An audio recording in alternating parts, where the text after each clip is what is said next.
Film Jeff Bowman नाम के एक व्यक्ति द्वारा खोली गई। वह एक सुपरमार्केट में कर्मचारी है। वह रेड सॉक्स नामक बेसबॉल क्लब का भी प्रशंसक है। वह और उसका परिवार अक्सर एक बार में एक साथ बेसबॉल खेल देखते थे। बार में उसकी मुलाकात आरोन से होती है। उसकी पूर्व प्रेमिका अभी भी आरोन से प्यार करती है। उस समय आरोन दान इकट्ठा कर रहा था क्योंकि वह बोस्टन में मैराथन दौड़ने जा रही थी। अपने पूर्व साथियों का ध्यान आकर्षित करने के लिए जेफ एयर को दान जुटाने में मदद करता है। Listen up. This young lady here is running the marathon. Stella, you fat fucks. And she'll take food stamps. जब एरोन घर जाने वाला था तो जेफ ने उसका पीछा किया। उसने पूछा कि क्या वह मैराथन में उसका समर्थन कर सकता है। जेफ ने उससे फिनिश लाइन तक इंतजार करने का वादा किया। दरअसल मैराथन रेड सॉक्स मैच के शेड्यूल के साथ मेल खाता था। एरन को इस बात का ध्यान था कि जेफ देर से आने और वादे तोड़ने की आदत के कारण आएगा। जाने से पहले जेफ ने एरोन पेटी का समर्थन करने के लिए एक पोस्ट बनाया। उसकी शराबी मां को समझ नहीं आ रहा है कि जेफ एरोन को वापस लाने की कोशिश क्यों कर रहा है। मैराथन में 27,000 प्रतिभागियों ने भाग लिया था। जेफ एयर का समर्थन करने के लिए तैयार हो गया और उसके लिए इंतजार करने की कोशिश की भीड़ में फिनिश लाइन पर जेफ को किसी ने कुचल दिया। इससे उसका ध्यान भटक गया। इसके कुछ देर बाद ही समर्थक क्षेत्र में सड़क के किनारे 2 विस्फोट हुए। दुर्भाग्य से जिन पीड़ितों को गंभीर चोटें आई उनमें से एक जेफ बाउमन थे। ये जेफ के पास हुआ और उन्हें अपने दोनों पैर गंवाने पड़े। एरोन जो बच गया उसने तुरंत एक बार में फोन का उपयोग करके अपने परिवार से संपर्क किया। उसी वक्त उन्होंने जेफ को टीवी पर भी देखा और सुर्खियों में आ गई। पैटी को भी घटना की जानकारी देने वाला फोन आता है। लंबी कहानी संक्षेप में, बस परिवार अस्पताल में आया। डॉक्टर ने सिर्फ माता पिता को बुलाया। डॉक्टर ने समझाया कि जेफ अभी भी जीवित है, लेकिन उसका खून बह रहा था और उसके दोनों पैर काटने पड़े। बम उसके पैरों के नीचे फट गया और उसके पैर का ज्यादातर हिस्सा टूट गया।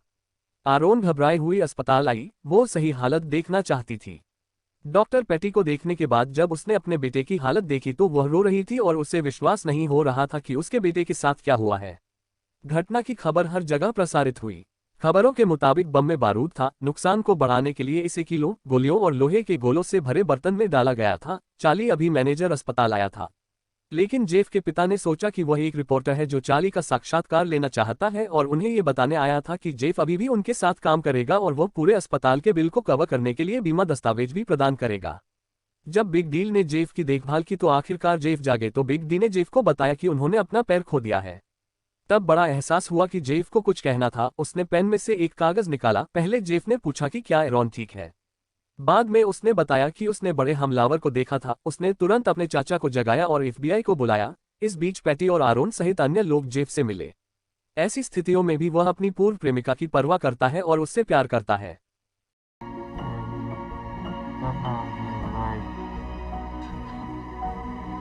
इसके बाद FBI एजेंट विवरण के आधार पर हमलावर के चेहरे का एक स्केच बनाने आए।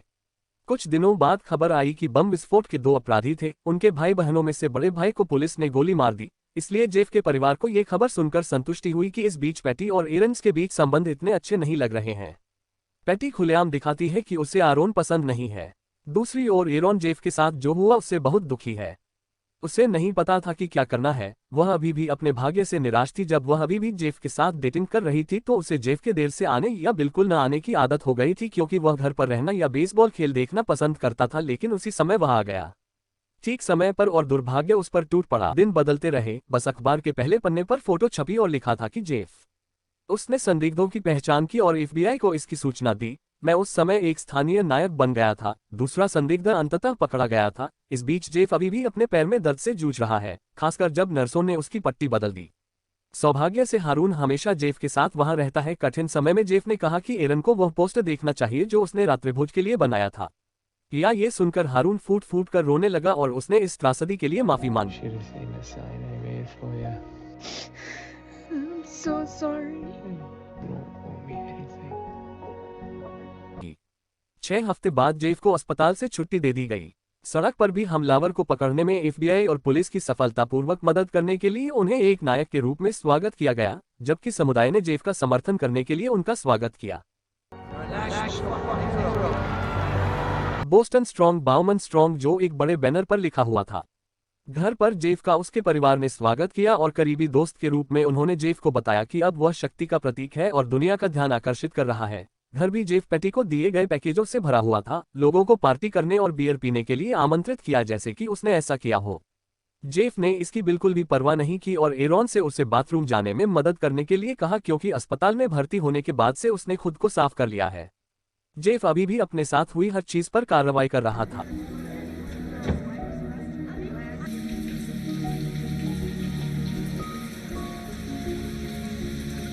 अगले दिन पैटी और जेफ को फिजियोथेरेपी सत्र के लिए अस्पताल ले जाया गया। जेफ का स्वागत उन पत्रकारों ने किया जिन्होंने उन्हें कवर किया था, उन्हें टीवी पर भी देखा गया था। वास्तव में एरॉन उस अस्पताल की खबरें भी देखता था जहां वह काम करती थी। जब वह घर आया तो पैटी ने जेफ से कहा कि इस तरह की खबरें उसके लिए कुछ कर सकती हैं और इससे आपको दिन का सामना करने में आसानी होगी ताकि वह अनुकूलन कर सके और फिर से चलने में सक्षम हो सके। जेफ को कहीं ले जाया गया था। वे अधिकारी हैं जिन्हें केवल पैरों का राजकुमार बनाया गया है। वे उसके लिए कृत्रिम पैर बना रहे हैं। जब वह घर पहुंचा तो जब वह शौचालय में था तो उसने सुना कि परिवार उसके लिए एक निमंत्रण पर चर्चा करने में व्यस्त है। जेफ को एक खेल कार्यक्रम में झंडा फहराने के लिए आमंत्रित किया गया था। उसे महसूस हुआ कि उसका परिवार, खासकर उसकी मां, उसकी हालत का फायदा उठा रही है। वे वीआईपी सीटों के साथ साथ मुफ्त भोजन को लेकर भी उत्साहित थे। जेफ ने एरॉन को फोन किया और इस बारे में बात की। उन्होंने एयर से और झंडा फहराने के लिए उनके साथ जाने के लिए कहा। पहले जेफ ने यूरेनस से पूछने के लिए माफी मांगी थी। इसके अलावा उनकी अब कोई स्थिति नहीं है, लेकिन जेफ ने स्वीकार किया कि वह उसके बिना ऐसा नहीं कर सकते थे। एरॉन समेत जेफ और उनका परिवार मैच देखने आया था। सिर्फ जेफ की तुलना में परिवार ने इस पल का अधिक आनंद लिया। नीचे जाते समय हारून को एहसास हुआ कि जेफ घबराया हुआ था। हारून ने कहा कि वे बस थोड़ी देर के लिए झंडा लहराएंगे और फिर चले जाएंगे।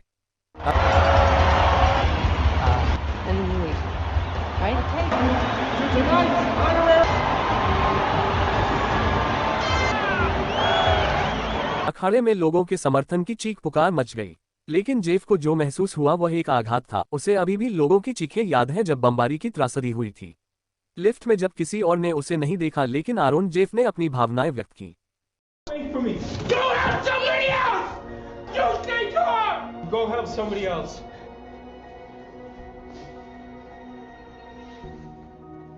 घर पर एरॉन ने जेफ से कहा कि वह अपने परिवार को अपनी भावनाओं के बारे में बताए। जेफ के लिए यह कहना ठीक नहीं होगा कि वह अभी भी सदमे में था और उसे उस रात इस तरह की चीजों की जरूरत नहीं थी और जेफ का साथ देने के लिए राज्य लौट आया था और वे एक साथ वापस आए।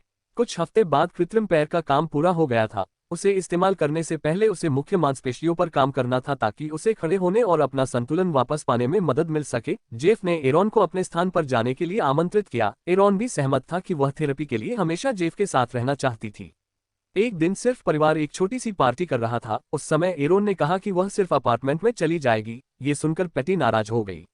उसने कहा कि उनका अपार्टमेंट 3 लोगों के लिए बहुत छोटा है। जेफ ने कहा कि उनका अपार्टमेंट 2.5 लोगों के लिए उपयुक्त हो सकता है।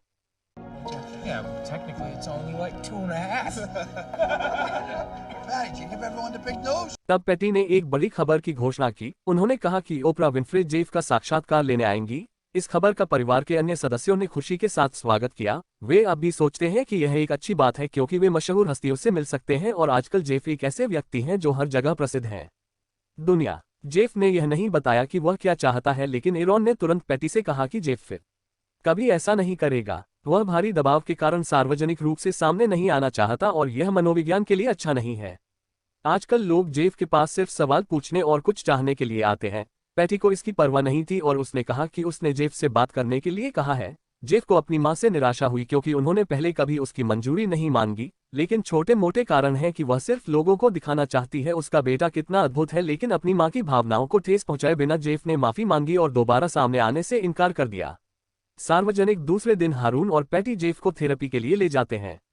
उस समय पैटी को जेफ के रूप में कालो से मिलना था जिसने जेफ को बचाया था। पैटी के अनुसार उन्हें मिलना चाहिए। पैटी को लगता है कि जेफ और एक उद्धारकर्ता के बीच की मुलाकात एक खबर होगी, लेकिन फिर से जेफ ने इनकार कर दिया क्योंकि वह सबसे बुरी चीजों को याद नहीं करना चाहता था उसके जीवन में। पैटी, हम अभी भी ये पता लगा रहे हैं कि जब वे वहां थे तो जेफ को क्या करना था और हमने सोचा कि जेफ को भौतिक चिकित्सा और पुनर्वास सत्रों पर अपने समय और ऊर्जा को प्राथमिकता देनी चाहिए। एक रात अपार्टमेंट लौटते समय एरॉन ने देखा कि पैटी सोफे पर सो रही है, जबकि जेफ शौचालय में अपने मल में सना हुआ सो रहा था। पता चला कि पैटी और जेफ शराब पी रहे थे। एरन परेशान था क्योंकि उसे अगले दिन सफाई करनी थी। एरॉन और पैटी जेफ को कार में एक थेरेपी सत्र के लिए ले गए। पैटी जेफ के बारे में बात कर रही थी कि उसे रेड सॉक्स के एक खेल में भाग लेने के लिए कहा गया था, उसका पसंदीदा बेसबॉल। जब टीम पैटी ने इसके बारे में बहस की तो उन्होंने कहा कि उचित उपस्थिति रेड सॉक्स नहीं बनेगी। अपने कृत्रिम अंत के साथ थेरेपी शुरू करते समय एरॉन ने इस बात पर ध्यान दिया कि जेफ कैसा महसूस कर रहा था। इसके बजाय पैटी सिर्फ अपने सेल फोन के साथ रिकॉर्डिंग करने और यह सामग्री बनाने में व्यस्त थी। जब घर जा रही थी तो पैटी और एरॉन ने तर्क दिया कि एरॉन एक बेवकूफ और हमेशा बेवकूफ समझे जाने से परेशान है। वास्तव में इस समय जेफ न्यू एरा ने हमेशा उनका समर्थन किया था और पैटी को दोषी ठहराया गया था। अपनी वर्तमान स्थिति का फायदा उठाते हुए आरोन ने आखिरकार उस झुंझलाहट को दूर कर दिया जो वह इतने लंबे समय से दबाए हुए थी। फिर उसने जेफ और पैटी को छोड़ दिया। Did you just open your eyes for one huge circle? Look at me. Look at me. Fucking wasted and covered in his own shit. Say one more fucking thing about Amesbury Patty. I'll put. Go. Get in the car. Talk to me this way. उसने अपनी बहन को इसके बारे में बताया और कहा कि वह जेफ को नहीं छोड़ सकती क्योंकि इस समय एरॉन 5 सप्ताह की गर्भवती थी। उसे अभी तक सही समय नहीं मिला था और उसने आज रात जेफ को इसके बारे में बताने की योजना बनाई। जेफ ने अपनी पुरानी आदत दोहराई। वह तब नहीं आया जब उसके एक कैफे में एरॉन के साथ अपॉइंटमेंट थी। इसके बजाय वह बार में अपने परिवार के साथ शराब पीने का आनंद लेता है। और उनका वहां के कर्मचारियों से झगड़ा हो गया। लानत है। That whole thing, it was a conspiracy, My right? eyes. War with Iran, you fucking douchebag. Oh, yeah? Fuck you! Hey, come on,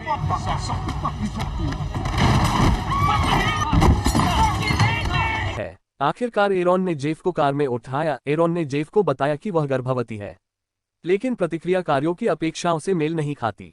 उसे लगा कि वह इसके लिए तैयार नहीं है। वह इस हालत में बच्चे को पालने के लिए तैयार नहीं था। वह सोचता है कि वह सब कुछ गड़बड़ कर देगा। एरॉन ने कहा कि यह सच है। जेफ चीजों को खराब करने जा रहा है, लेकिन इसलिए नहीं कि उसके पैर नहीं है, बल्कि उसके बचकाने रवैये के कारण। दरअसल एरॉन ने सिर्फ जेफ के लिए अपना परिवार और काम छोड़ दिया था। वह बच्चे का गर्भपात नहीं कराना चाहती थी। जेफ भावुक हो गया और उसने एर को याद दिलाया कि वह उसके लिए आया था और तब तक वहीं खड़ा रहा जब तक उसका भाग्य बदल नहीं गया, क्योंकि अब फिर से कहा गया है कि वह ऐसा नहीं कर सकता। ये सुनकर एरन ने उसे अकेला छोड़ दिया। जेफ को रेंट कर अपने अपार्टमेंट में वापस जाना पड़ा। इस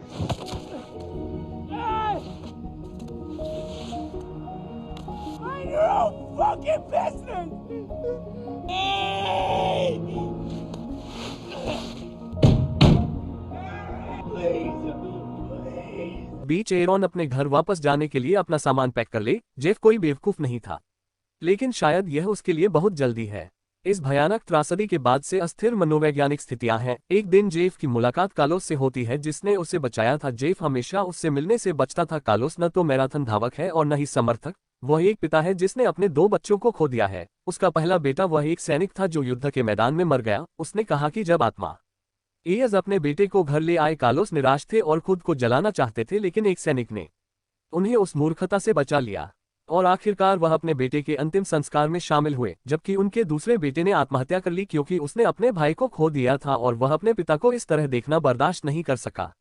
बोस्टन मैराथन के दौरान कार्लोस अपने दोस्तों को अमेरिकी ध्वज देने के लिए वहां गया था। जब पहला बम विस्फोट हुआ तो उसका दिल तुरंत आग की ओर दौड़ने के लिए चला गया और उनके कार्लोस जेफ को बचाने से कार्लोस को ऐसा महसूस हुआ जैसे वह अपने बेटे को बचा रहा है और कार्लोस आभारी था इसके लिए। कार्लोस जेफ के अनुसार इससे उन्हें उतनी ही मदद मिली जितनी उन्होंने जेफ की थी।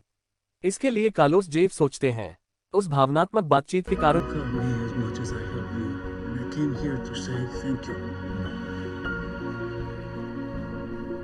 जेफ को जीवन में अपना उद्देश्य पुनः प्राप्त हो गया।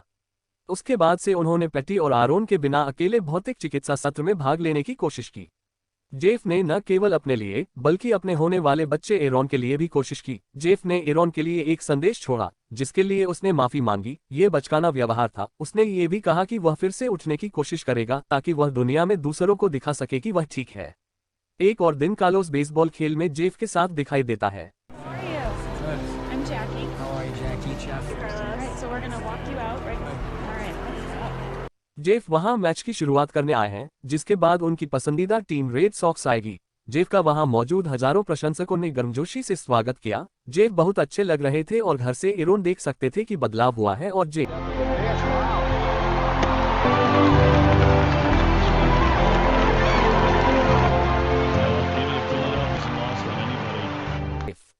जैसे ही जेफ कार की ओर बढ़ा, कोई उसे रोकने के लिए दौड़ा। उसने कहा कि उसका छोटा भाई एक सैनिक था और वह गोली लगने से मर गया था। जब उसने बमबारी की घटना के बाद जेफ की तस्वीर देखी तो इस व्यक्ति को अपने भाई के बारे में याद आया। जो कुछ हुआ उससे वह बहुत क्रोधित था, लेकिन जेफ को मैदान पर प्रदर्शन करते देखने के बाद उन्हें बेहतर महसूस हुआ और उन्होंने जेफ को इसके लिए धन्यवाद दिया कि उन्होंने एक दूसरे से हाथ मिलाया।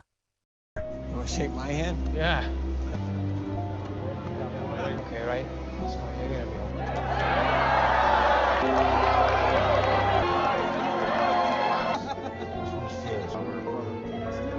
जेफ ने यह नहीं सोचा था कि इतनी छोटी सी चीज अन्य लोगों को बेहतर महसूस करा सकती है। जेफ ने उन सभी को मजबूत होना सिखाया।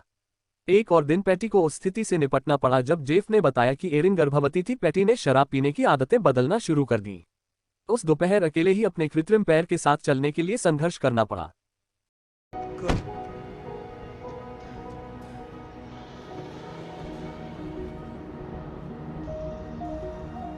वो हवा की ओर चला गया और जो एक कैफे में उसका इंतजार कर रहा था। आखिरकार जेफ एक ऐसे व्यक्ति की तरह काम कर सकता है जो अपनी वर्तमान स्थिति को स्वीकार कर सकता है। वह हमेशा एक अच्छा पति और एक पिता बनने के लिए मजबूत रहेगा। जेफ सभी के लिए एक प्रेरणा है कि हम जो भी करें हम सामना कर रहे हैं। हमें 2013 लाल में एक मजबूत होना चाहिए।